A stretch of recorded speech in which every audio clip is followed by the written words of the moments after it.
একটা হাদিস বলি, তাহলে নামাজের গুরুত্ব আপনার মাথায় চলে আসবে ইনশাআল্লাহ। বলবো? হাদিসটা কঠিন। রাসূলুল্লাহ সাল্লাল্লাহু আলাইহি ওয়াসাল্লাম বলেছেন, যখন নবীর নাম উচ্চারিত হবে তখন বলবেন কি? সাল্লাল্লাহু আলাইহি ওয়াসাল্লাম। নবী সাল্লাল্লাহু আলাইহি ওয়াসাল্লাম বলেছেন, মান তারাকা সালাতান মুতাআম্মিদান ফাকাদ কাফারা। মান মানে যে কেউ, তারাকা মানে ছেড়ে দিল, ত্যাগ করলো, সালাতান মানে নামাজ, মুতাআম্মিদান মানে ইচ্ছাকৃতভাবে, ফাকাদ কাফারা সে ব্যক্তি কুফরি করলো। এই হাদিসটাকে আগে শুনেছেন? আলেম ওলামারা জানেন, কিন্তু আপনারা কি জানেন? মান তারাকা সালাতান মুতাআম্মিদান ফাকাদ কাফার, যে ব্যক্তি ইচ্ছাকৃতভাবে বিনা ওজরে, কোনো ওজর নাই, ইচ্ছাকৃতভাবে নামাজ ছেড়ে দিল, ত্যাগ করলো, সে ব্যক্তি কুফরি করলো। এখন আপনি বলেন, কুফরি যে ব্যক্তি করে সে কি হয়?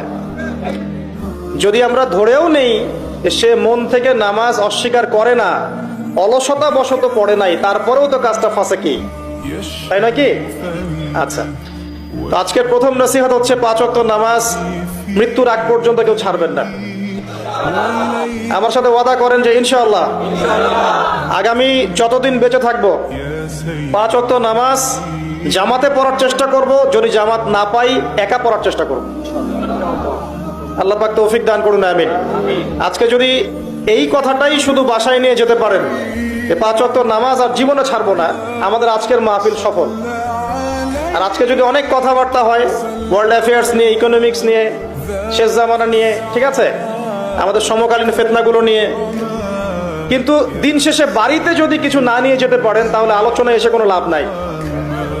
এই ছবি তোলাতুলি, ভিডিও করা, হ্যাঁ, স্লোগান দেয়া, আইওয়াজ শোডাউন করার মধ্যে কোনো ফায়দা নাই। ফায়দা কিসে? ক্বাদ আফলাহা মান যাক্কাহা। আল্লাহ পাক সূরা শামসের মধ্যে বলছেন, ক্বাদ আফলাহা, সে ব্যক্তি সফল হয়ে গেল। সে ব্যক্তি সফল হয়ে গেল মানে সে জান্নাতে চলে যাবে ইনশাআল্লাহ। কে?